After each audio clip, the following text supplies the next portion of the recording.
That's been bothering me for forever. What has? That being so close that it juts out all the way over here. Oh, well, you can change this and this. I just wanted to change that. You don't have to. So I don't have to unscrew anything. You don't have to move this. Yeah, but I can just move it back. Stand. And I could just move it back. You could. You could do that. Yeah. Would you be correct? I don't know. Who's to say? Me. I'm to say. And yes, the answer is yes.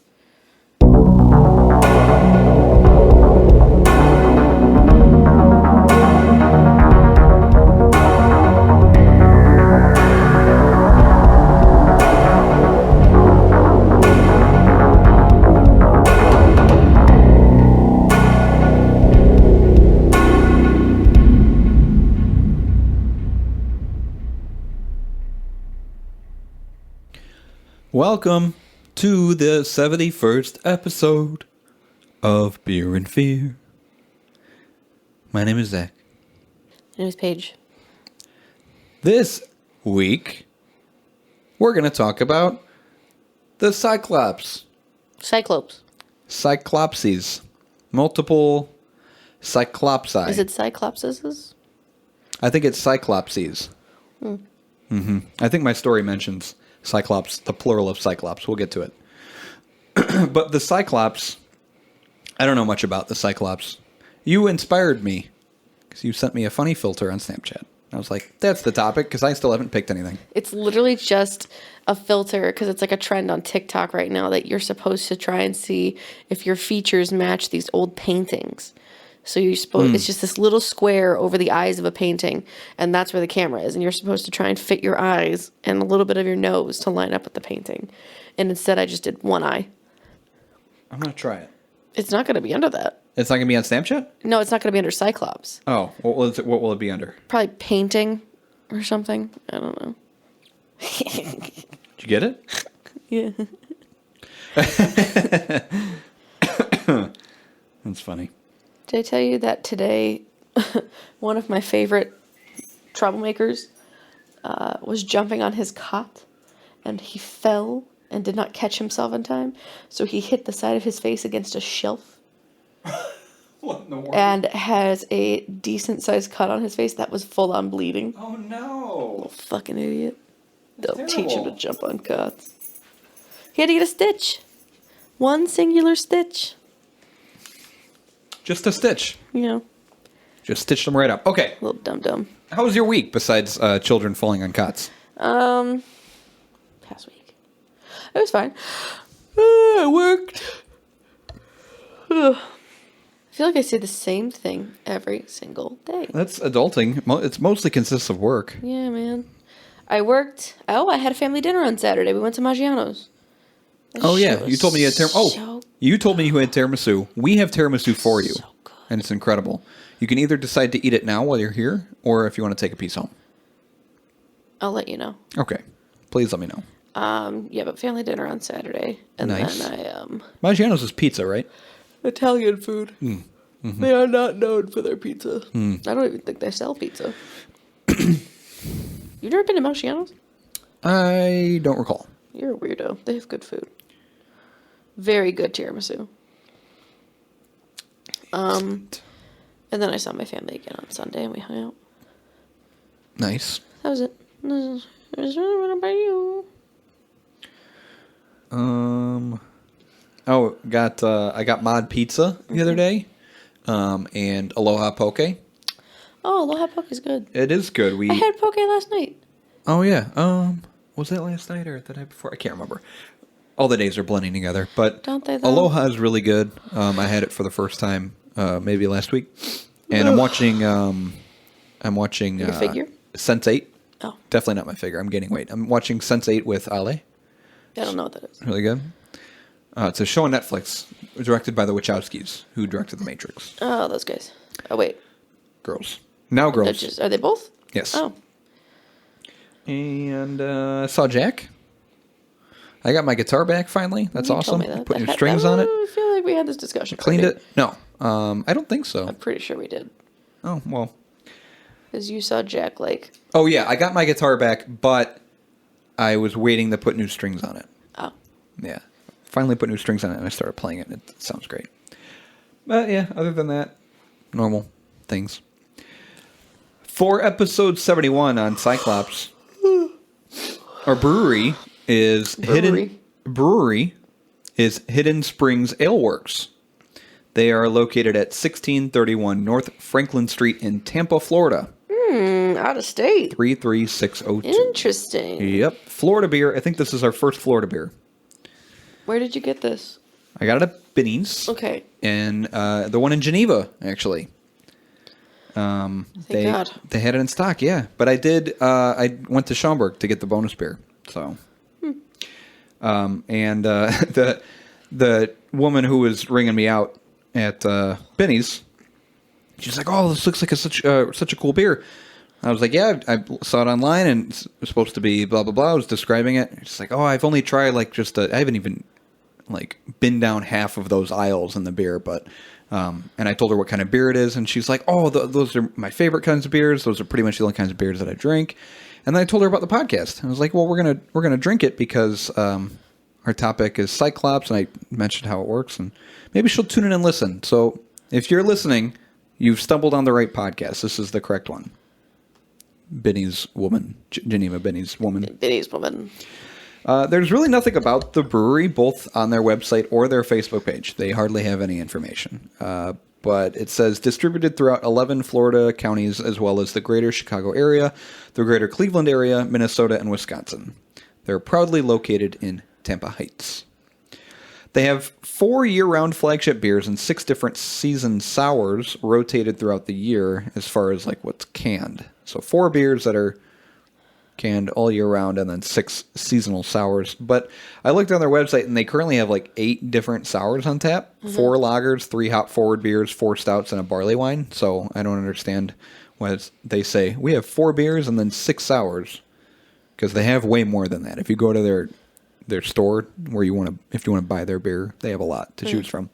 They also serve wine, cider, and non-alcoholic beverages. You can visit their website at hiddenspringsaleworks.com. It also looks like hiddenspringsaleworks.com. So if you're having a spring sale and you want to keep it on the low, that's the website to go to. Hidden Spring Sale Works. Okay. This beer is called Apple of My Eye. Yeah. Just the one. Just the one. Many websites call this a Berliner Weisse, and that's the style we're going to talk about. But Hidden Springs Ale Works just calls this an apple pie sour. So it can taste like apples. What's with you and... No, the title. Thinking apple pie and sour together just sounds gross. It should taste like apple juice. But Untapped and Beer Advocate, they call it a Berliner Weisse. Weisse or Weisse. So I'll talk about that a little bit. This is a sub-style of sour beers that dates back to the 16th century, originating in northern Germany. Fun fact, by the late 19th century, Berliner Weisse was the most popular alcoholic drink in Berlin, with up to 50 breweries producing it. By the late 20th century, there were only 2 breweries left in Berlin producing the beer. It's a cool style. I've had it before. I mistake them for actual... I can't tell a difference between a sour beer and a Berliner Weisse, but hopefully after we drink this, it'll help me. Craftbeer.com says this. It's low in alcohol, refreshingly tart, and often served with flavored syrup like woodruff or raspberry. The Berliner-style Weisse presents a harmony between yeast and lactic acid. These beers are very pale in color and may be cloudy as they are often unfiltered. Hops are not a feature of this style, but these beers often do showcase esters. Bringing those esters back.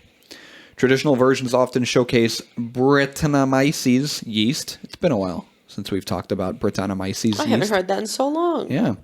Growing in popularity in the United States, where many brewers are now adding traditional and exotic fruits to the recipe, resulting in flavorful finishes with striking, colorful hues. These beers are incredible when pairing. Bitterness, alcohol, and residual sugar are very low, allowing the beer's acidity, white bread, and graham cracker malt flavors to shine. Carbonation is very high, adding to the refreshment factor this style delivers. Many examples of this style contain no hops, and thus no bitterness at all. So it should be low in SRM, IBU, and ABV. It's a pretty chill beer. It pairs well with aged ham on pretzel bread, Havarti cheese, and cheesecake with raspberries. We have none of those things. We don't. This beer is 5.5% ABV, unknown IBU or SRM, but they should both be low. It's got no score in Beer Advocate, doesn't have an average rating of 4.18 out of 3 ratings. And I have a review. We haven't done reviews in a while. I have a Beer Advocate review. I think I just gave up on them because the beers I kept picking were... They're like so niche that they didn't have anything? Yeah, new, nothing to them.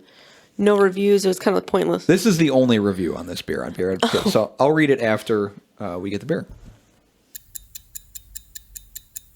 Check out the can. I just want to squish ya.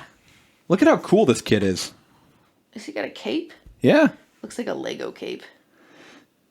Well, there's a Lego, some crayons, a spider, an apple. There's a Nintendo Switch. Mario.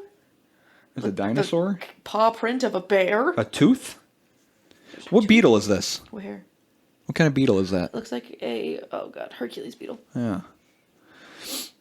And he's sitting on an apple. Or a rhinoceros beetle. That's the one I was thinking of, yeah. There's a T-Rex. A whole ass Tyrannosaurus Rex. And then a mushroom. Magic mushroom. No, that's a one-up mushroom. Yeah. No, that's not, Not the the one-up. one-up mushroom. It's It's got the extra life mushroom. the mega mushroom. Are you Makes sure? them bigger. Yeah. Oh yeah, you're right. Yeah. You got it. Oh. Oh, I didn't like that. Don't do that. Don't exhale into the microphone. Oh. Hated that. Ooh, that smells nice. Uh-huh.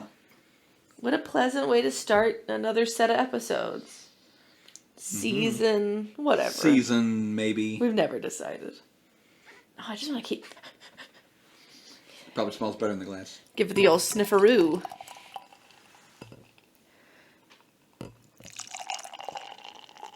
Just a little bit. Oh, it's nice. Do a little fancy swirl. Just swirl it.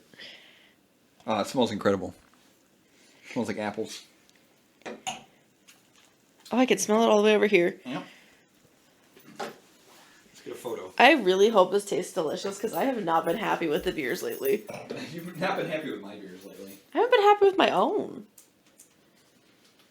Oh, it smells so good. Hell yeah. Oh, that's exciting. Gesundheit.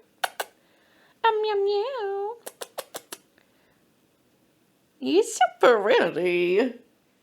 You're so stinking pretty. Sweet bean. So I get the... It smells like a caramelized apple. Very sweet. Yeah, because it smells like apple, but it also... The sourness makes it... Do you mean caramelized? No, I don't. Caramelized. It just smells really good. It's Can we apple sip it already? apple pie.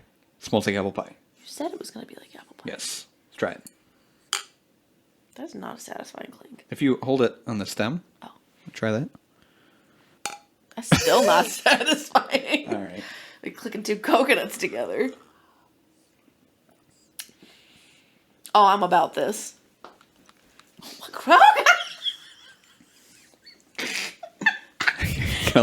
I got a little too excited.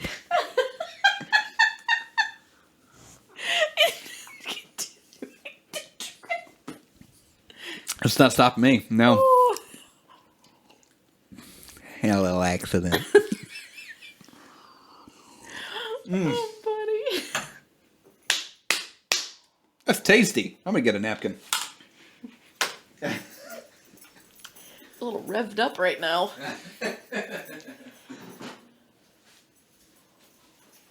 Excuse me, that was not not very professional of me. Is there cinnamon in this? Because I am getting apple pie. Yeah, that's definitely.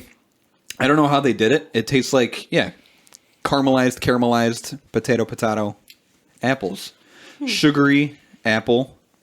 I will say, makes me think of apple cider vinegar. Yeah. It's like the sweet and sourness of it, funky, but it's very sweet. It's more sweet than sour, I think, or at least the balance is really nice. I will say, I feel like I could get bored of this very quickly, though. Yeah, I wouldn't have like multiples just because it's very unique and it's pleasant. It's just not like a beer you get drunk on. It's a beer you want to sip and enjoy. Yeah. I wonder how it tastes sucked through some denim jeans. Oh, please don't. Yeah, it. I don't know how they did it, but it's apple pie in a glass. Speaking of this review, it's by Beer Jerk 666 from Florida. Poured from a 16-ounce can into a schnurkel glass. A what? A schnurkel. Schnurkel glass. What do they look like? It's kind of like a wine glass, but it's bigger and thicker. How do you spell it? It's S-N-O with the 2 dots. Oh. R-K-E-L. Schnurkel. Schnurkel glass. A snorkel glass. It's spelled like snorkel. Like that? Mm-hmm. Oh. Yeah, Looks like the kind of glasses you see people in like fancy movies drinking cognac. Well, yeah, it's like a big version of that. Essentially, it's a big goblet, is what it is. So, When you say goblet, I don't think glass. Yeah, no, you think of like medieval goblets with like Metalwork rhinestones with and gems. Yeah, it weighs like 8 pounds. And the fingers of your enemy are the drinking stem. Yeah. So he poured it into one of those. Appearance looks like unfiltered apple juice. Sure. Thin 1/2 Sure. finger of a head that disappears. No lacing. What is? He's got small fingers. That's Do you measure it this way? half of a finger like this. Aroma, amazing. Smells just like an apple pie. Tart, apple, cinnamon, nutmeg, vanilla. Taste follows suit with the aroma, cinnamon, vanilla, baked crust, tart, apple, and a slight saltiness. Yes, I dig it. Mouthfeel is light, sweet up front, clean apple pie flavor in the middle, tartness at the end. Overall, a sour ale that really lives up to its design. Liquid apple pie. I'm putting this at a 2. I'm gonna give it a 4. Okay. I know it can go up though. Mm-hmm. I'm sure it will. Mm-hmm. This is fantastic. That left like a memorable mark on me. Yeah, just like you said, it's a great way to start off the next Whatever we're calling seasons. it. Yeah. Who fucking cares? Oh, there's more in this can. Oh my god. Please don't spill again. You Does ever- it taste any different out of the can? I like it better in the glass. You know, you don't taste the metal, but you know how when you wake up and you look at the clock and you're like, "Fuck, I'm going to be late for work." Oh, I don't work today. Yes, all the time. That's like, one of the best feelings ever. Yes. I had that same feeling just now with the beer in this can. Really? I was like, "There's more beer in this You're can." not BSing me. Yes. Are you lying to me? You trying to blow this out of proportion? You lying? More fake aids. Are you? Putting up a fake Are you aid. casting a facade right now? A facade? A facades? A facade. This will be top 3. I'm confident. I already have the next one picked out for mine, and I think I have my topic. I think you'll be intrigued. I'm sure. I'm always surprised with yours. Do you want to take any beer home? I have a lot of it in my fridge, and I want to get rid of it. Like beer from the last several episodes. Do you think Allison would drink it? No? Probably bring it to work. Probably a good idea. Or give it to one of the Jacks. Oh, yeah. Okay. Those boys drink anything. Mm-hmm. Cyclops. Yep. Cyclops. Nope. Round eyes, circle eyes, one eye. Hey, that's kind of rude. Calling him one eye. Hey, one eye. Hey, one eye. One eye, dummy doesn't have depth perception. And in Greek mythology and later Roman mythology, the Cyclops, or round eyes, are giant one-eyed creatures. 3 groups of Cyclops can be distinguished in Hesiod's. Hesiod's. Theogony? Okay. Theogony. D-O-G. Theo, Jenny. That's Jenny. Theo and Jenny. Perfect couple.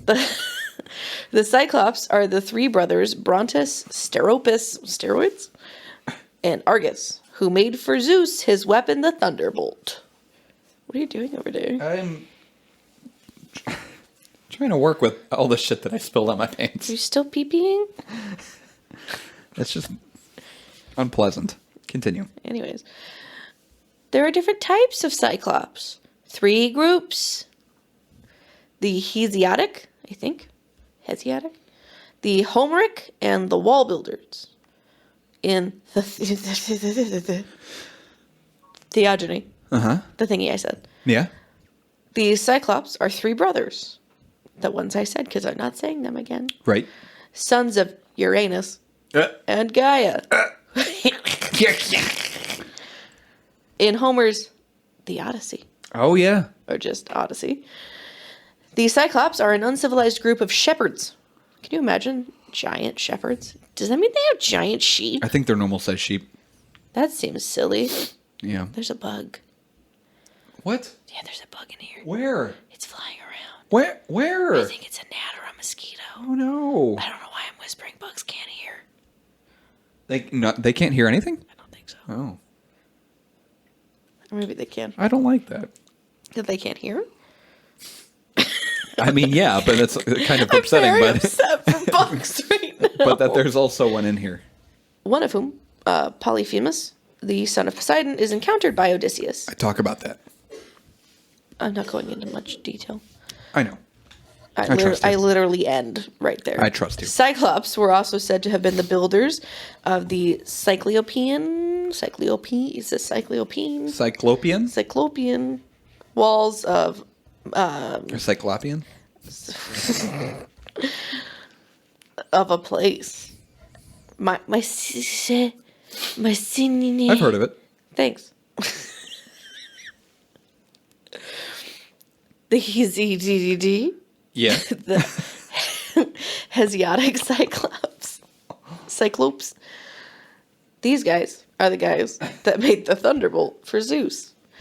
And in doing so, they played a key role in the Greek succession myth, which told how the Titan Kronos, have you heard of him? Remember Yes. him from school? Overthrew his father, Uranus, and how in turn Zeus overthrew Cronus, and his fellow Titans, and how Zeus was eventually established as the final and permanent ruler of the cosmos. Anytime you say Titans, I think of World of Warcraft. Because I am a nerd.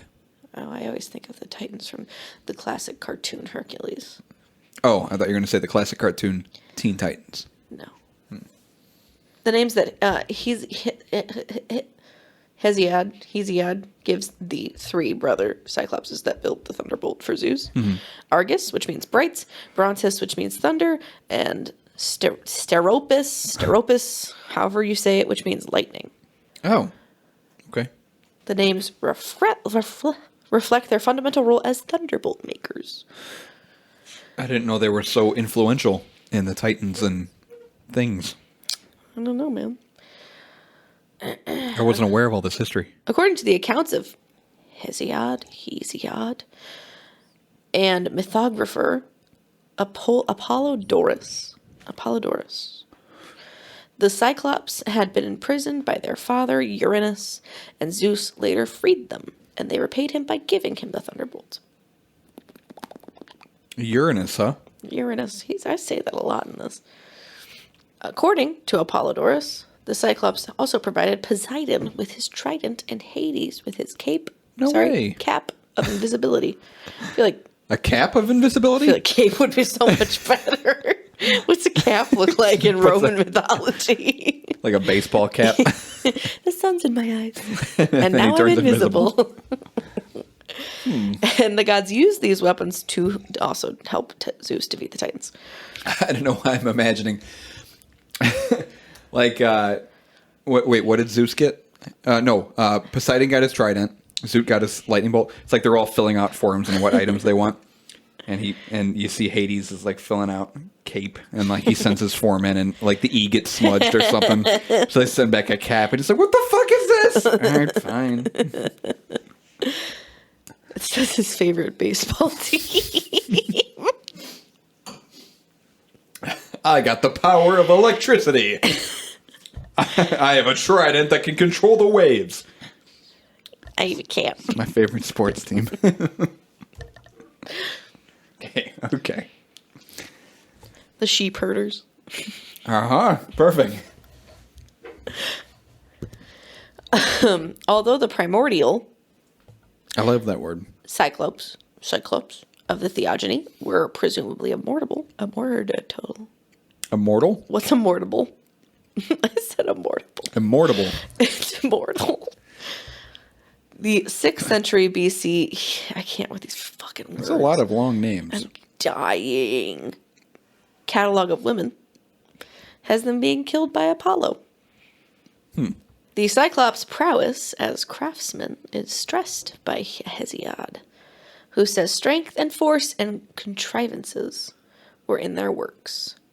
Being such skilled craftsmen of great size and strength, later poets, beginning with the 3rd century BC poet Callimachus, Callimachus, imagines these Cyclops the primordial makers of Zeus's thunderbolt, becoming the assistants of the smith god Hephaestus at his forge in Sicily under Mount Etna. Do you remember Hephaestus? How he was supposed to be deformed, but also the husband of, what's her name? Aphrodite. No, I don't. A lot of Greek names that are just going right above my head. I know, right? A lot of words. The origin story of Cyclopses, at least, is that Uranus mated with Gaia and produced 18 children. First came the 12 Titans, and then came the 3 one-eyed Cyclops. Uranus was busy.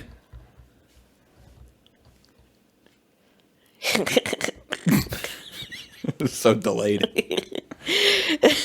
that makes me think of Elmo is really popular on TikTok right now. What? Why? Because he goes on talk shows and he is like very off the cuff. It's very funny.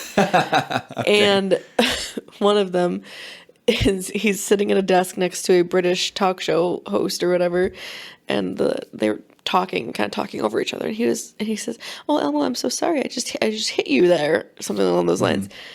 And Elmo goes, "Oh, I didn't even notice." Elmo has like a delayed reaction and then tossed himself. Funny. Here's a little excerpt.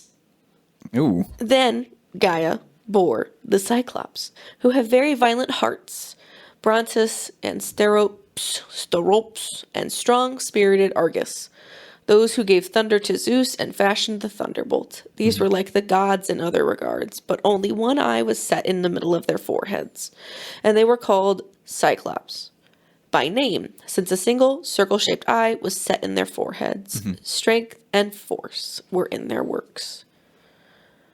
After the Cyclops, Gaia gave birth to the monstrous brothers, 100-handed giants. They have a much longer name, but I just don't want to say it. What the hell? They got 100 hands? I guess. What do you need all those hands for? Uranus hated his monstrous children, and as soon as each was born, he imprisoned them underground somewhere deep inside Gaia. Are you sure it's not Gina? Uranus imprisoned them in Gina. That's so stupid. It's terrible. Eventually, Uranus' son, the Titan Kronos, castrated him. Because that's what you do. Guys got all kinds of problems. Becoming the new ruler of the cosmos. That's all it takes, huh? You just castrate your father. And then you become king. But he did not release his brothers. That's upsetting. That's rude. That's rude. Ellie pointed out we never ended up doing a live show. Another one. I was just thinking about that. Yeah, she was like, when are you guys going to do another one? And I was like, I don't think we're going to do another one. I don't think we're going to do another one either. I always thought Cyclops were scary because they got one eye and they're big. And I usually assume they're dumb. When were you first introduced to a Cyclops? Like, not like obviously in person, like face to face, but like in your childhood. When did you first meet one? When did you first meet one? I'm trying to remember. I don't know if it was... No, because Harry Potter, the first movie, that's a troll. Was it? It could have been World of Warcraft, because I'm a huge nerd. I don't know. I remember learning about them in some sort of history class that I took in some kind of school that I took. I don't remember if it was middle school, high school. I don't know. I don't remember. Couldn't tell you. What? But I didn't know they... Hercules. Hercules? He fights a Cyclops, and it was very terrifying. In the animated movie? Mm-hmm. Oh, okay. I don't remember that. But, yeah, I didn't know they were so influential in history. I just thought they were like just scary, dumb... In Homer, things. The Cyclops were cannibals, living a rude, pastoral life in a distant land. Traditionally Sicily. Sicily. I'd like to go there someday. Sicily? Yeah. Or just Italy? Oh, yeah, Sicily. I guess. We talked about the brothers who did the lightning bolt. Right. Other authors decided that they would be workmen of Hephaestus. And along that storyline, it is said that Apollo killed them for making the thunderbolt that slew his son, Assclapius. Asclepius. Uranus and his Gina. You got Assclapius walking around. God damn it. Asclapius. I'm going to make that my new screen name. I think I'm done. Sure. Yes. All I have to talk about is the Odyssey and the interaction with Cyclops and the Odyssey. I'm done. I'm done. I'm finished.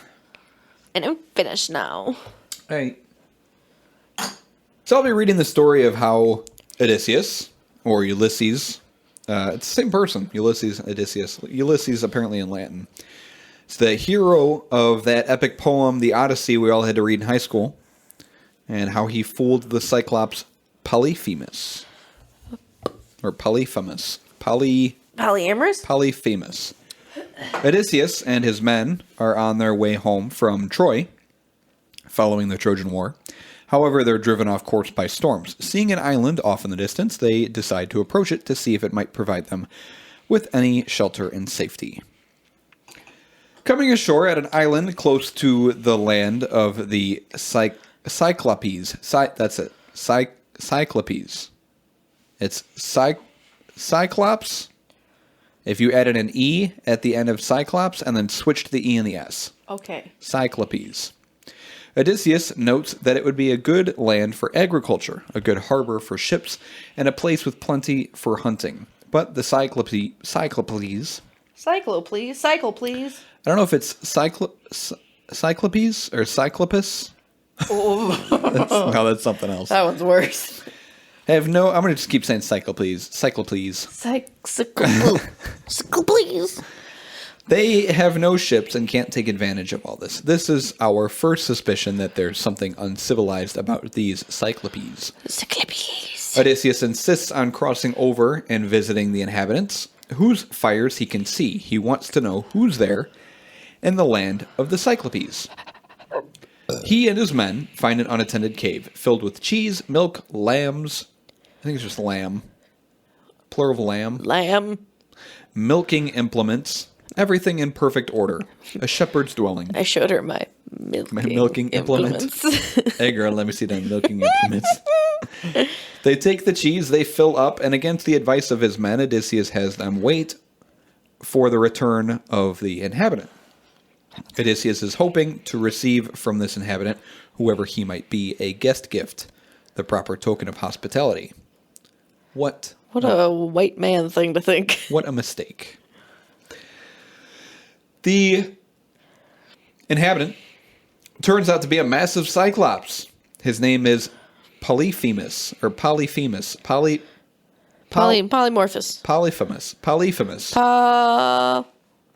Polyphemus. A son of the sea god Poseidon. Poseidon.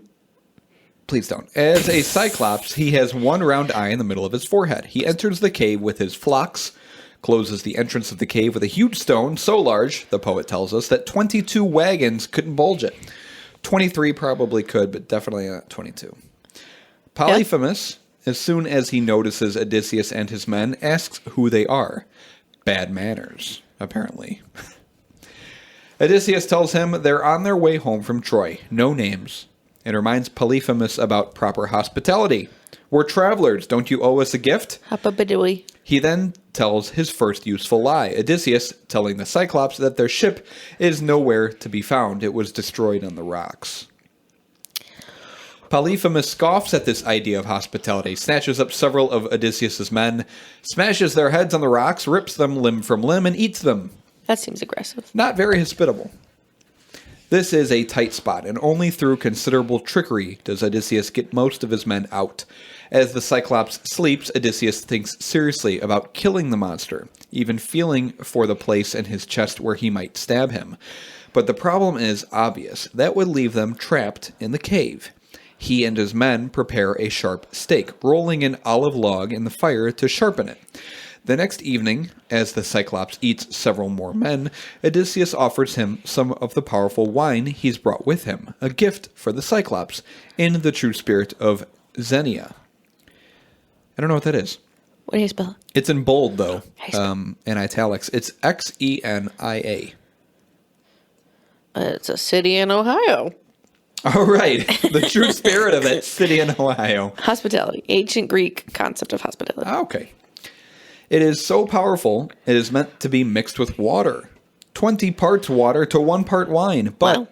Polyphemus, uncivilized as he is, drinks it down unmixed, quickly gets drunk, asking for more. Only now does Odysseus introduce himself by name, telling the Cyclops that his name is Nobody. As the Cyclops is passing out drunk, he promises a guest gift in return for the wine. Since Odysseus, Nobody, gave him the wine, he'll eat Nobody last, as the guest gift. Spitting up gobbets of human flesh along with the wine, the Cyclops falls asleep, and Odysseus and his men go to work, driving the stake into Polyphemus's eye. Uh-oh. Here is how Odysseus tells the story to the Phaeacians. Hoisting high that olive stake with its stabbing point, straight into the monster's eye they rammed it hard. I drove my weight on it from above and bored it home as a shipwright bores its beam with a shipwright's drill, that men below whipping the strap back and forth whirl, and the drill keeps drifting faster, never stopping. So we seized our stake with its fiery tip and bored it round and round in the giant's eye, till blood came boiling up around that smoking shaft, and the hot blast singed his brow and eyelids round the core, and the broiling eyeball burst. Its crackling roots blazed and hissed as a blacksmith plunges a glowing axe a days in an ice-cold bath, and the metal screeches steam and its temper hardens. That's the iron strength. So the eye of the Cyclops sizzled round that stake. Are you finally done? That was intense. That's how I imagine Odysseus sounds when he's telling a story. Okay. You're welcome. Just trying to stay true to I'm the story. glad that I felt that, honestly. A vivid passage. We feel we're there with him. The Cyclops cries out in pain, and his friends, fellow Cyclopes, ask what's bothering him. Nobody, he says. Nobody is killing me. His friends let it go at that. The final trick for Odysseus is the escape from the cave. The blinded Polyphemus feels all over the cave for these men, but doesn't find them. They're still trapped inside. Odysseus comes up with one more clever scheme to get them out. He and his men cling to the undersides of the sheep and rams. As Polyphemus sends them out to pasture, he feels over the top and misses them on the underside. Odysseus has shown tremendous resourcefulness and not a little restraint in getting free. Another Homeric hero might have gone ahead and killed the Cyclops, entombing them all within the cave.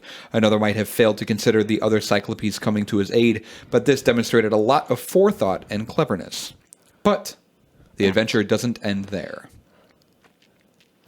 Back on his ship, making his way to safety, Odysseus can't help calling out to the Cyclops. He yells once, taunting him, and the Cyclops hurls a large chunk of a mountain out at the ship. He misses, throwing it beyond the ship and driving it back to the shore. Odysseus is getting ready to shout at the Cyclops again, and his men say, "Please stop, no more."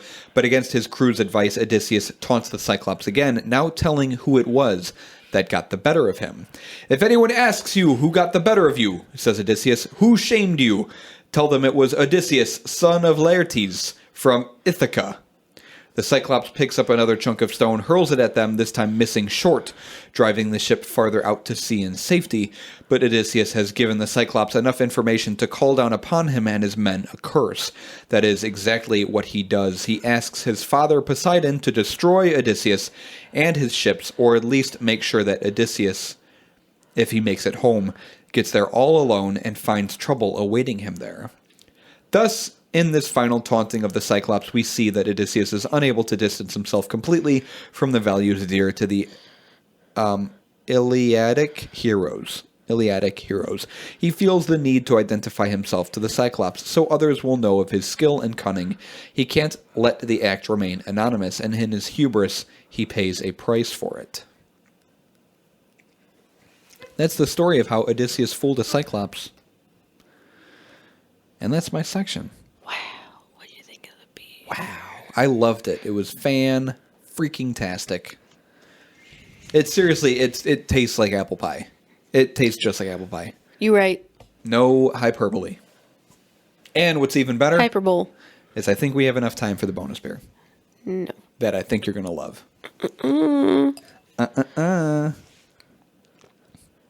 Yeah, beer was fantastic. Very appley. Very pie-y. Delish. What about you? I thought it was very good. But like I said, I wouldn't have multiple of them. I think I'd just get bored of it. Sure. I mean, it's a nice treat, you know? It's very sweet. Have one every now and then. But it is like genuine to its flavor, you know? Mm-hmm. Like, it says apple. That shit tastes like apple. Got a lot of apples. Yeah. Wouldn't be surprised if it's brewed with actual apples. It's very good. I liked it a lot. Yeah. Ow. And they did the thing right to where they made it taste not just like apples, they made it taste like apple pie. Mm-hmm. With the cinnamon and the vanilla and the pie crust. It's like, I don't know how they did it. You sound like Seinfeld. And the apple and the pie crust and I don't know. It's great.